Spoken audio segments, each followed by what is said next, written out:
Hello friends, welcome to my channel Honey's kitchen. ఇవాల్టి మన special recipe ఏంటంటే ఎంతో జ్యూసీ అండ్ ఎమ్మీ అయిన బాదుషా ఎలా చేయాలో చూపించబోతున్నానండి. ఇది అచ్చం స్వీట్ షాప్లో లాగే ఉంటుందండి. అక్కడైతే ఏ టేస్ట్ ఉంటుందో అంతకంటే ఎక్కువ టేస్టీగా ఉంటుంది. ఒక్కసారి నేను చెప్పిన కొలతలతో చేసుకొని టేస్ట్ అయితే అదిరిపోతుంది. దీనికోసం నేను ఒక 1½ కప్పు వరకు మైదా తీసుకున్నానండి. మీరైతే గోధుమ పిండి అయినా తీసుకోండి. నేను స్వీట్ షాప్లో లాగా కాబట్టి మైదా తీసుకున్నాను. దీంట్లో ఒక పావు స్పూన్ వరకు మనము ఉప్పు వేసుకుందామండి, అది సాల్ట్. అలాగే ఒక చిటికెడంత వంట సోడా వేసేసుకుందాం. దీంట్లో నేనైతే ఒక హాఫ్ కప్పు వరకు నెయ్యి వేసుకున్నానండి. మీరైతే డాల్డా అయినా వేసుకోవచ్చు, నెయ్యి అయినా వేసుకోవచ్చు. నూనె మాత్రం వేయకండి, టేస్ట్ అనేది కొంచెం మారిపోతుంది. నేనైతే ఒక హాఫ్ కప్పు వరకు నెయ్యి వేసుకున్నానండి. దీన్ని మొత్తం మనమంతా ఒక్కసారి బాగా కలుపుకోవాలి. ఈ పిండికి నెయ్యి అనేది పట్టేంత వరకు మనము కలుపుకోవాలి.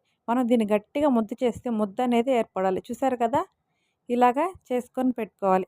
ఇప్పుడు దీంట్లో మనము కొంచెంగా వాటర్ పోసుకుంటూ కలుపుకోవాలి. మొత్తం అంతా ఒకసారి పోసేయకండి, పిండి అనేది లూజ్ అయిపోతుంది. కాబట్టి మనం కొంచెంగా పోసుకొని మెత్తటి ముద్దలాగా కలుపుకోవాలండి. మరీ టైట్గా ఉండకూడదు, మరీ లూజ్గా ఉండకూడదు. కొంచెం మీడియంగా కలుపుకుంటే మన బాదుషాలు అనేవి చాలా టేస్టీగా వస్తాయి, చాలా క్రంచీగా కూడా ఉంటాయి. ఇలా కలిపేసుకొని దీన్ని ఒక 15 నుంచి మనం 30 నిమిషాల వరకు నానబెట్టుకోవాలండి. అప్పుడే ఇది మనకి చాలా బాగా కుదురుతుంది స్ట్రక్చర్ అనేది. చూస్తున్నారు కదా, ఇలాగ కలుపుకోవాలండి. బాగా పిసికేయకండి, దీంట్లో ఉండే ఎయిర్ బబుల్స్ అనేవి పోతాయి. దీన్ని టిష్యూ వేసేసుకున్నాము. ఇప్పుడు ఒక 15 మినిట్స్ నుంచి ఒక 30 మినిట్స్ వరకు అలా వదిలేద్దాం. ఇప్పుడు మనము ఒక బౌల్ తీసుకొని దీంట్లో 1½ కప్పు పిండి వేసుకున్నాం కాబట్టి 1½ కప్పు వరకు చక్కెర వేసుకుందాము.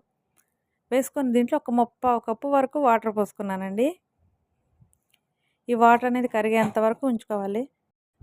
దీన్ని మనం గులాబ్ జామ్ పాకం కంటే ఇంకొంచెం ఎక్కువగా చేసుకోవాలండి. మీకు బాదుషాలు అనేవి పై లేయరు మెత్తగా రావాలి, బాగా స్పాంజీగా ఉండాలనుకుంటే మీరు పాకం అనేది లైట్గా అలా జిగుడుగా వచ్చేంత వరకు ఉంచుకొని జిగురు పాకం అయితే సరిపోతుంది.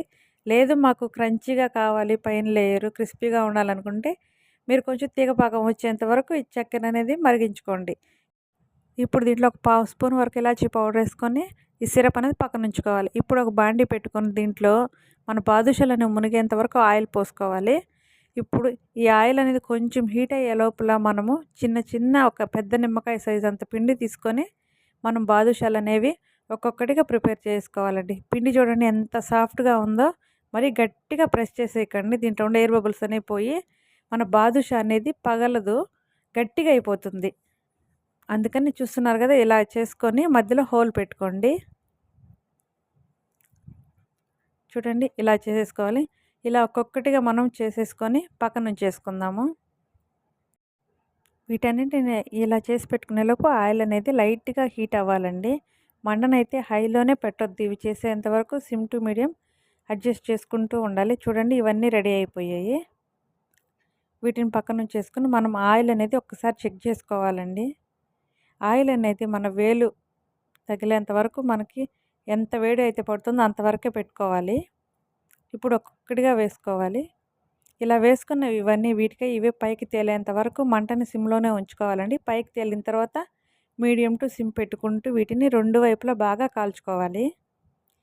అలానే మంట హై చేసేయకండి, మాడిపోతుంది, పైనంతా మాడిపోతుంది కానీ లోపల అనేది ఉడకదు. మన సిమ్లో పెట్టి చేసుకుంటేనే మన బాదుషాలు అనేవి లోపల వరకు బాగా ఉడుకుతాయి. అలాగే పొరలుగా వస్తాయి. చూడండి, ఒకవైపు కాలితేనే చూడండి మన స్ట్రక్చర్ అనేది ఎంత బాగా కనిపిస్తుందో. మీరు ఇలాగే కాల్చుకోండి. పైన మాడిపోయి లోపల ఉడకకుండా ఉంటే అసలు టేస్ట్ అనేవి ఏమాత్రం బాగుండవండి. అందుకని సిమ్ టు మీడియం మాత్రమే పెట్టుకోండి. మంట అనేది హైలో మాత్రం ఎట్టి పరిస్థితుల్లో పెట్టకండి. ఇవన్నీ ఫ్రై అయ్యేలోపు ఒక్కసారి మీరు షుగర్ సిరప్ని చెక్ చేసుకోండి. చల్లగా అయిపోతే బాదుషాలు అనేవి నానవండి షుగర్ సిరప్లో. అందుకని మరీ మరగనవసరం లేదు, మరీ చల్లగా ఉండకుండా వేడిగానే ఉండాలని షుగర్ సిరప్. చల్లగా ఉంటే కొంచెం వేడి చేసుకోండి. ఇప్పుడు వీటిని ఒక్కొక్కటిగా వేసేసుకోండి షుగర్ సిరప్లో. బాగా అద్దుకోండి, రెండు వైపులు టర్న్ చేసుకుంటూ వీటిని షుగర్ సిరప్ అనేది వీటికి బాగా పట్టేంత వరకు ఒక 20 మినిట్స్ అయితే నానిపోతాయండి. చూడండి, రెండు వైపులా తిప్పుకోండి, పట్టేంత వరకు ఒక 2-3 మినిట్స్ అలా ఒత్తి పెట్టండి. తర్వాత అవే అనేవి నానిపోతాయి. ఇప్పుడు ఈ జ్యూస్ అనేది బాదుషాలోకి వెళ్ళి బాదుషా అనేది చాలా టేస్ట్గా ఉంటుందండి. ఒక్కసారి ట్రై చేయండి. మీరు దీంట్లో కావాలంటే పెరుగు కూడా వేసుకోవచ్చండి ఈ పిండిలో. మరీ పుల్లటిది వేసుకోకండి, మరీ తీయగా ఉండేది వేసుకోకండి. మీడియంగా ఉండే పెరుగు వేసుకున్నా కానీ బాదుషాలు అనేవి చాలా టేస్టీగా వస్తాయి. చూడండి మన బాదుషాలు అనేవి రెడీ అయిపోయాయి. ఒక్కసారి మీరు కూడా మీ ఇంట్లో ట్రై చేయండి ఫ్రెండ్స్. టేస్ట్ అయితే చాలా బాగుంటుంది. మీరు హెల్తీగా కావాలనుకుంటే దీంట్ని మీరు గోధుమ పిండితో అయినా చేసుకోవచ్చు. టేస్ట్‌లో అయితే ఏ మాత్రం మార్పు ఉండదండి. నేను స్వీట్ షాప్ స్టైల్‌లో చేశాను కాబట్టి నేను వీటిని మైదాతో చేశాను. మీరు గోధుమ పిండితో చేసుకోండి. దీనిపైన లైట్‌గా మీరు బాదం గానీ, జీడిపప్పు గానీ ఏదున్నా గానీ పౌడర్ చేసుకొని అలా చల్లేసుకోండి. టేస్ట్ అయితే చాలా బాగుంటుంది.